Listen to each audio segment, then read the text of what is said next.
You think you know Ron Howard? Think again. The man who directed some of Hollywood's biggest blockbusters just revealed something that'll change how you see him forever. After 5 decades of working with A-list celebrities, this legendary filmmaker confessed which actors actually made his palms sweat. And trust me, the reasons why will blow your mind. You're Ron Howard. You've been in the business since you were 6 years old. You've sat in the director's chair for Oscar winners, box office juggernauts, and films that defined entire generations. You've commanded sets with hundreds of crew members, managed budgets in the hundreds of millions, and somehow kept your cool through it all. But here's what nobody talks about. Even the most powerful directors have moments of fear. Moments when an actor walks on set and suddenly you're not the one in control anymore. You're not the master orchestrator. You're a student, scrambling to keep up. Ron Howard recently opened up about exactly that, revealing the 5 actors who didn't just impress him, they intimidated him, challenged him, and in some cases, completely rewired how he understood his own craft. These weren't just great performances, these were masterclasses that forced a master to become a student all over again. Some of these names will surprise you, others will make perfect sense once you hear the story behind them. But all of them reveal something fascinating about what truly separates good actors from the legends who leave directors speechless. Let's dive into the 5 performers who made Ron Howard question everything he thought he knew about filmmaking. Number 1. Tom Hanks, the foundation of trust. When Ron Howard talks about the greatest actor he's ever worked with, he doesn't hesitate. He doesn't hedge. He doesn't give the political answer designed to avoid hurting anyone's feelings. He simply says, Tom Hanks. And the reason why goes far deeper than you'd expect.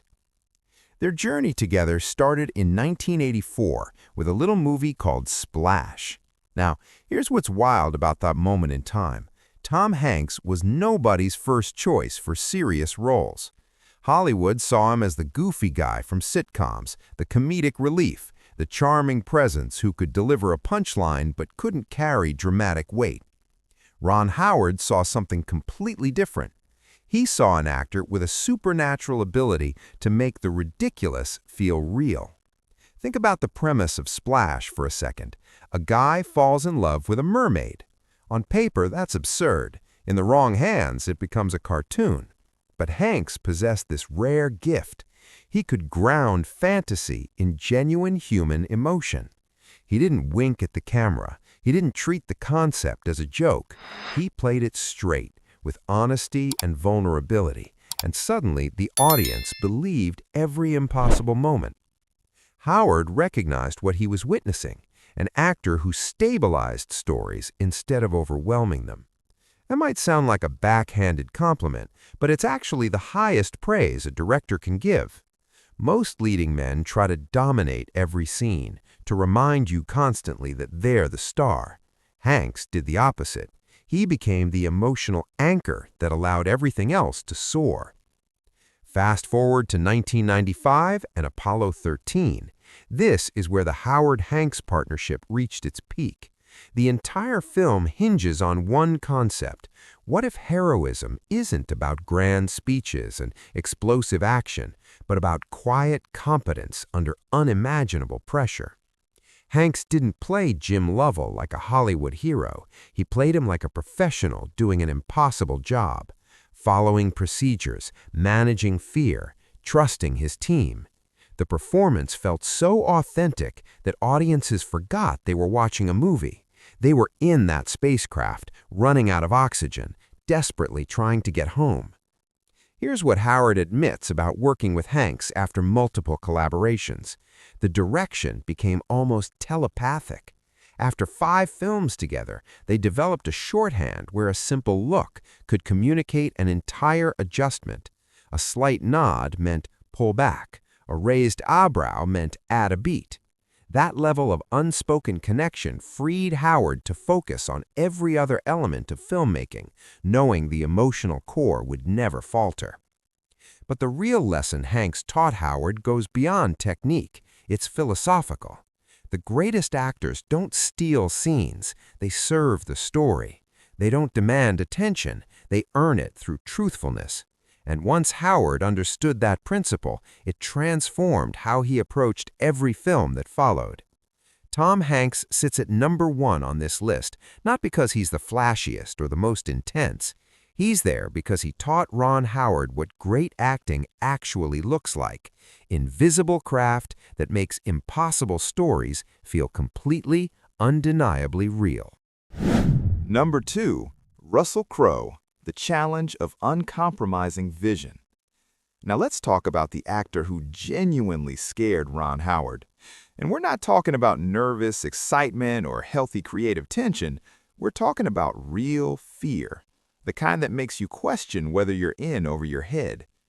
Russell Crowe walked onto the set of A Beautiful Mind in 2001, and from the very first rehearsal, Howard knew he was dealing with something different. This wasn't an actor showing up to collaborate. This was an artist arriving with the work already completed in his mind.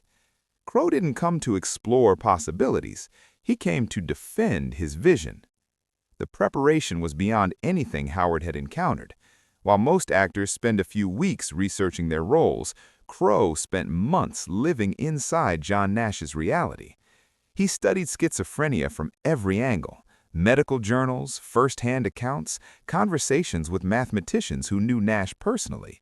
He visited psychiatric hospitals to understand how brilliance and delusion coexist in the same mind. By the time cameras rolled, Crowe wasn't building the character anymore. He was protecting it, and that created immediate friction. Crowe questioned everything, every line, every scene, every emotional beat. If something felt too explanatory, too obvious, too much like a movie moment rather than a human moment, he pushed back, hard. For many directors, this would be a nightmare. Working with an actor who challenges your decisions, who refuses shortcuts, who demands justification for every choice, that's terrifying. But here's where Howard's honesty becomes fascinating. He admits that Crowe's intensity forced him to confront his own limitations. Howard was used to control. He was comfortable with actors who trusted his vision and followed his lead. Crowe flipped that dynamic entirely. He demanded that Howard earn every decision, prove every instinct, justify every moment. The result? The most emotionally raw performance Howard had ever captured. Crowe's portrayal of Nash's mental unraveling avoided all the Hollywood cliches about mental illness. There was no scenery chewing, no over-the-top theatrics. Instead, the terror felt internal and intimate. The audience wasn't watching madness, they were trapped inside it, experiencing the confusion and fear alongside Nash himself. That performance earned Crowe the Academy Award, but more importantly, it taught Howard something crucial about his own craft. Actors labeled as difficult aren't being ego-driven, they're being protective. They're fighting for something essential that could easily get lost in the machinery of production. When an actor pushes back that hard, it usually means the truth is at stake. After A Beautiful Mind, Howard stopped avoiding conflict on set. He started listening for it. He began recognizing that discomfort and friction aren't obstacles to great filmmaking. Sometimes they're the entire point. Russell Crowe didn't just give Howard a great performance, he gave him a completely new understanding of what artistic collaboration actually requires. Number 3. Denzel Washington, the master Howard never directed. Here's where the list gets really interesting, because the third actor on Ron Howard's ranking is someone he never actually worked with. Not a single day of collaboration, not one film together. Yet Denzel Washington left an indelible mark on Howard's approach to directing. How is that possible? Simple. Howard watched. And when you watch Denzel Washington work, you get an education that most film schools could never provide. Howard has spoken about Washington with a particular kind of reverence, the tone you use when describing someone who fundamentally altered your understanding of what's possible. He once observed that Washington doesn't demand attention, attention finds him. That might sound like empty praise, but Howard meant it as a technical observation. There's something in Washington's screen presence that operates beyond normal acting technique. Watch Glory from 1989. Watch Malcolm X from 1992. Washington does something that seems contradictory, yet feels completely natural. In one moment, he fills the screen with explosive conviction, commanding every inch of frame. Then, without warning, he withdraws into quiet vulnerability, his voice dropping to almost a whisper. And somehow the intensity never changes. The transitions feel inevitable, like they were always going to happen that way. What struck Howard most was the certainty. Washington never rushes to explain his characters. He never overplays emotional beats to guide the audience. He simply arrives fully formed, completely committed to the internal logic of whoever he's portraying. That preparation creates authority. When Washington speaks, you believe him instantly, not because he's trying to convince you, but because he's already convinced himself. The lesson Howard extracted from studying Washington's work is subtle but transformative. True power on screen doesn't come from volume or domination. It comes from absolute conviction. When an actor has solved the emotional equation before stepping in front of the camera, something shifts. The director's role changes from instruction to observation. After watching Washington's career unfold, Howard began directing differently. He used fewer words, he offered less commentary. He trusted actors to carry emotional weight without constant guidance. Washington proved that when presence is genuine, when preparation is complete, explanation becomes unnecessary. The audience feels the truth immediately, wordlessly, undeniably. So even without a collaboration, Washington influenced Howard's directing style as profoundly as any actor he actually worked with. Sometimes the most powerful lessons come not from doing, but from witnessing mastery and recognizing what it looks like. Number 4. Michael Keaton, The Beautiful Chaos. Let's rewind to 1982. Ron Howard is young, relatively inexperienced as a director, and still figuring out his identity behind the camera. He's learning structure, pacing, control, all the technical skills that separate professionals from amateurs. Then Michael Keaton walks onto the set of Night Shift, and suddenly, all those carefully learned rules become suggestions rather than laws. Keaton didn't treat the script like a blueprint. He treated it like raw material to be transformed. Lines became starting points. Stage directions became vague recommendations. Keaton improvised constantly, bending rhythm, injecting unexpected comedy, finding 17 different ways to play a single moment. For a young director trying to maintain control, this was absolutely terrifying. Many filmmakers would have shut it down. They would have demanded that Keaton stick to the script, hit the marks, follow the plan. Howard felt that instinct too, but then he made a choice that would define his entire career. He leaned into the chaos instead of fighting it. Here's what shocked him. Keaton never lost the emotional center. The improvisation wasn't random or self-indulgent, it was purposeful. Beneath the unpredictability was instinct, and beneath the instinct was truth. Keaton showed Howard something crucial, that rigid structure can suffocate authenticity. Sometimes the most honest moments happen when an actor abandons the map and discovers something completely unplanned. That realization was liberating. Howard stopped over-directing. He started watching more closely instead of constantly correcting. He learned to recognize when energy was alive rather than merely orderly. That might sound like a small shift, but it changed everything about how he evaluated performances. The lesson followed Howard far beyond comedy. It shaped his willingness to cast against type, to trust actors with tonal risk, to allow space for discovery during filming. Keaton taught Howard that surprise isn't a mistake to be fixed. When handled correctly, surprise becomes the reason audiences remember a scene years after watching it. Think about how many directors are terrified of losing control.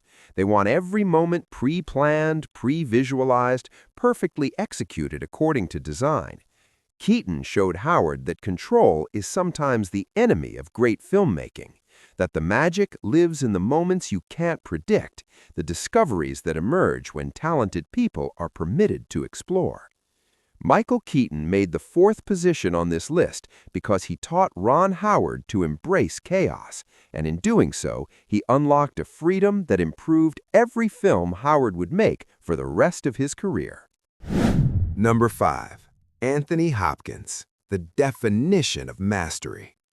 If there's one actor who fundamentally redefined Ron Howard's understanding of what mastery actually means, it's Anthony Hopkins. When Howard talks about Hopkins, his voice changes. There's a quiet reverence there, the tone usually reserved for once-in-a-lifetime encounters that permanently alter your perspective. Their connection grew primarily through observation. Howard studied Hopkins from a distance, frame by frame, scene by scene, absorbing a level of discipline and control that felt almost supernatural. Hopkins taught him that effortless performance is built on terrifying levels of preparation. Here's Hopkins' method. He memorizes his lines hundreds of times, not dozens, hundreds. He repeats dialogue until it stops feeling like memorized text and starts feeling like spontaneous thought. By the time the cameras roll, he's not reciting words anymore. He's reacting to ideas as they form in his character's mind.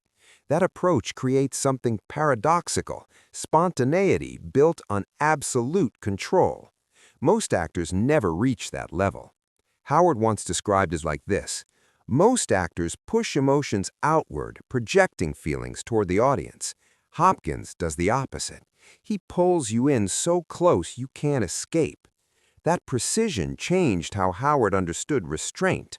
Hopkins doesn't rely on grand gestures or theatrical flourishes. He uses stillness, the slightest movement of his eyes, the smallest shift in his voice.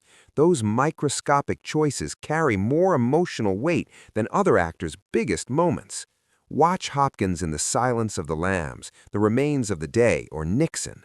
He's doing less than everyone else on screen, yet he dominates completely. That's not charisma. That's craftsmanship at its absolute peak. For Howard, studying Hopkins created a sobering realization. The highest goal of acting is to erase the sense of performance. When Hopkins works, you don't see technique, you don't see choices being made, you only see human behavior, raw and undeniable. The craft becomes invisible.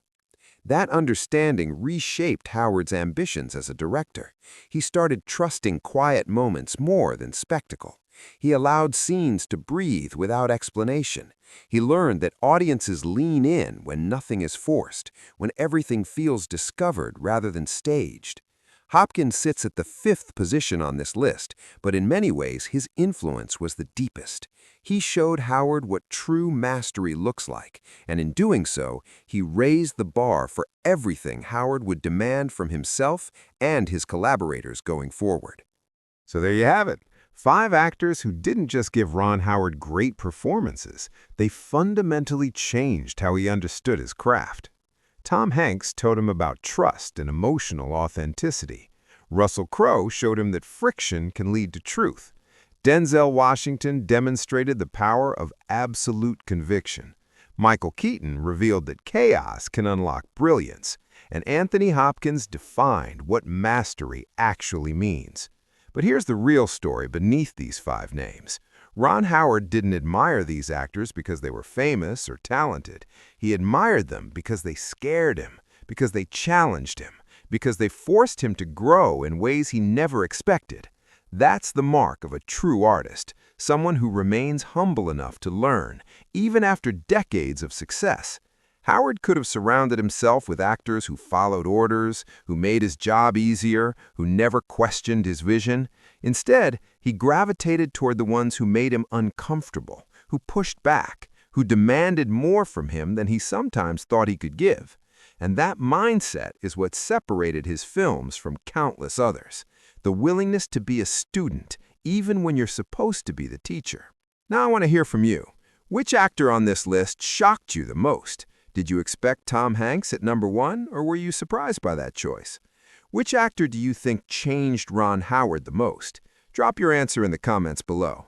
And here's the thing, your answer might reveal something about what you value in performance art.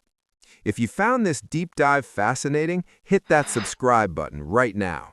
We're constantly uncovering the untold stories behind Hollywood's greatest collaborations, the moments of fear, growth, and transformation that never make it into the official narrative. Don't miss out on these insights. And if you really want to support this channel, smash that like button and share this video with anyone who loves learning about the craft of filmmaking. These stories matter because they remind us that even legends never stop learning.